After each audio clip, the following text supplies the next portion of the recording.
Because that's what it is, by the way.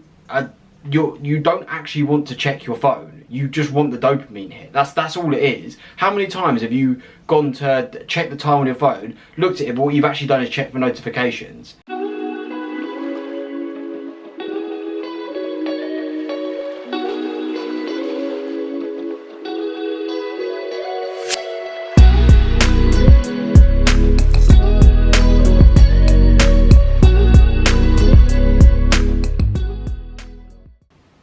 Hello guys, how are we? For those of you new here, I'm a psychology student trained to be a therapist, so on this channel we talk about positivity, mindset, mental health, well-being and all things like that. So if that sounds of interest, stick around.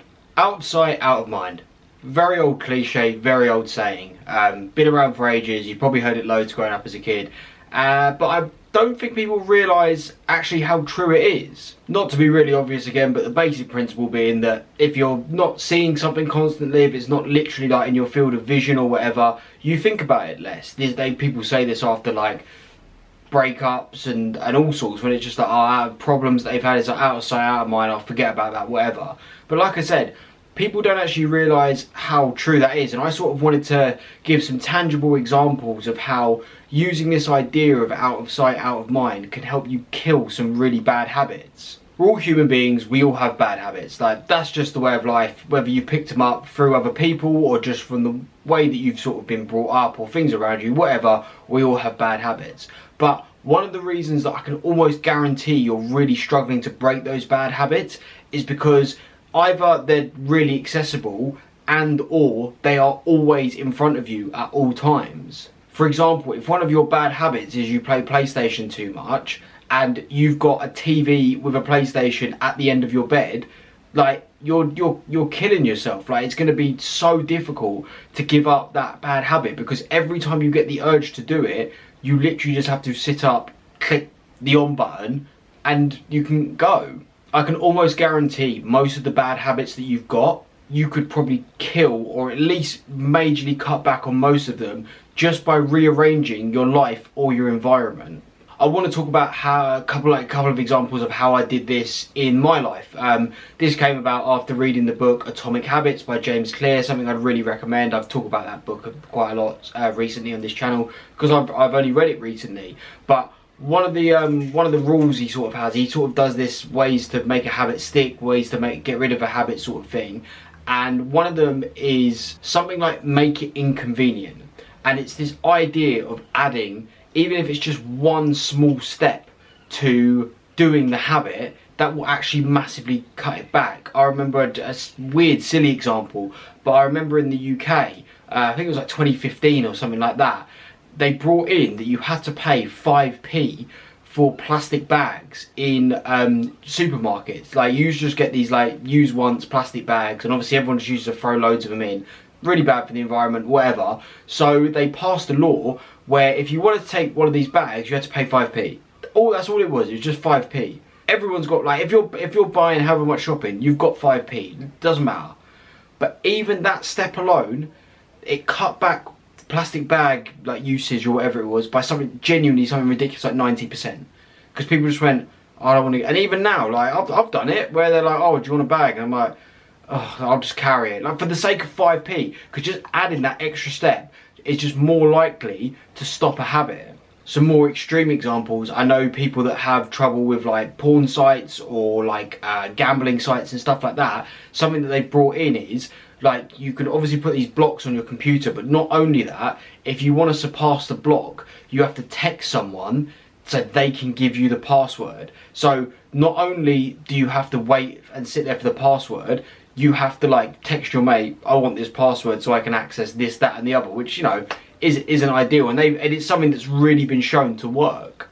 Again, I said I would talk about a couple of things that have happened in my personal life just since I've read this book that I've done, that I wanted to sort of talk about. One sort of has helped kill a bad habit or majorly cut back, and the other one has actually made a bad habit a lot worse. But they both use the example of out of sight, out of mind. So one of the things I've been really trying to cut back on is my screen time on my phone. Like, I haven't got a major problem. Like, I've got mates who are like 8, 9, 10 hours, which is just insanity. But mine was sort of high 4, maybe around 5, which still like really isn't great. Obviously, I have to use social media a bit for my Instagram and doing all this, but it's still not ideal. And especially when I'm at work, because obviously you're at work, you're meant to be working and everything like that. And I hadn't had an office job for a while, so I was quite bad in the habit of sort of sitting there texting and everything like that. And I never got in trouble or anything, but it's just not something you want to be doing. So I was like, right, what can I do? And a lot of people talk about leaving their phone outside the bedroom when they go to sleep. Obviously, that's great. Obviously, a lot of people say they use their alarm clock. Chris Wills always just says, go buy an alarm clock. They're like a £5. I think quite a good one for that is leaving it on the other side of your room. So when the alarm goes off, you have to like get out of bed to go and switch it off. But also when you're laying in bed at night, if you want to go on your phone, you have to literally go up and get it. That's something that helps. But anyway, something that I wanted to try is, one really good thing about being in the office is you have a desk that locks. So what I started to do is, I put my phone in the desk, and if and locked it. I didn't like throw the key to the other side of the room. I just had it on my desk, so I could still get there at any point, like if I needed to, like if it started ringing or whatever. But I just did that, and even that step actually really sort of brought it back a little bit. I noticed it wasn't a major drop, but I definitely noticed I was on my phone less, because I couldn't just pick it up and do that, and I had to like open my desk, get it out, and blah blah blah, and that helped. Then I brought in one more thing. So not only was it locked in my desk, I have a little clock in the corner because I've got a computer, and I was only allowed to check my phone on the hour or on the half hour. So I don't know, like, you know how to tell the time. If it's like 11 or 11:30, whatever, those are the only times I was allowed to check it. And then the only time I was just allowed to sit on it was over my lunch break. If I wanted it on my lunch break, obviously that's not an issue because it's out of work time. Genuinely, my screen time fell within like a week or two of me doing this, because obviously you only get the screen report once a week or whatever. My screen report fell by over an hour. My screen time is more like, I think it was like 3 hours 19 last week, where when before it was maybe sort of like high 4, sometimes even getting to early 5s, like if I was really bored or whatever, and I was just sat there on reels or whatever. So even that small thing of literally just having to like open the desk and get it out, that made such a huge difference. And what was interesting is I'm still completely in control of that. I could have just at any point unlocked the desk and got the phone out, or I could have just said, stuff it, I know it's not on the hour or on the half hour, I'm just going to check it. But I didn't, because that in itself formed a bit of a habit. And what was nice was I added a mini extra step, I guess. What I did was I could only check it within 5 minutes of that half hour. So say for example, if I was on the phone, if I was busy or whatever, and I looked down and it was 11:35, I was like, well, I've missed it now, I've got to wait for the 12 o'clock slot. But what was interesting was I was getting to it and I was going, there were some times where I'd look at the clock and I wouldn't be doing anything, it'd be 11:30, I'd be like, oh, I actually don't need to check it. So I've ended up just accidentally, because I've broken that habit of whenever I'm bored looking at my phone, because I can't, because that's what it is, by the way. You don't actually want to check your phone, you just want the dopamine hit. That's all it is. How many times have you gone to check the time on your phone, looked at it, but what you've actually done is check for notifications? Because your brain is that wired to do it. You've shut your phone, put it back in the pocket, and your mate's like, what time is it? And you're like, oh, I didn't even look. Like, that's what that is. So anyway, accidentally almost broken the habit of every time I was bored at work checking my phone, because I couldn't physically do it. Another thing that was quite interesting is sometimes it would get to 11:30, I'd open the desk, look at my phone, and I'd be like, none of those notifications actually interest me, or there's not actually anything I want to look at. So I'd look at it and just put it back in my desk. So in 2 weeks, I've basically killed my problem of being on my phone too much. My favourite saying, on the flip side of that, bad habit that's come in. So one thing, and I was talking to my mate about this the other day, one of the worst things about working in an office is people think they're being nice and they always bring in food. So at the end of my table, there is like, and I mean a pile of like chocolates, croissants, I don't know, biscuits, brownies and stuff like that, right? You probably don't need the end to this story. You probably kind of know where I'm going with this. But having that there at the end of the desk, I'm really been working hard. I've been so good with my diet and everything like that. But having it there on the desk, especially when you're working and throughout the day your willpower is just dropping and dropping and dropping. I haven't had an absolute disaster day yet, but yeah, quite often it has got to 4:30 or 5 and I'm going, oh, do you know what, I just had a cookie. That is a cookie, that is what, 300, 400 calories of sugar that I would never have had if I was sat home. And that's another thing that you can bring in. If diet is something you are struggling with, write a shopping list. Make sure you've eaten before you've gone shopping so you're not hungry when you're there, and just buy what is on that list. Because if it's not in your house, you can't eat it. Like, a lot of the time you're not going to go, if you're craving chocolate, you're not going to walk all the way to the shops to buy a chocolate bar. And do you know what? If you do, at least you've gone for a walk. But yeah, that's another example where it's a bad habit. And this is what I mean for you guys earlier. I was using the example of the video games.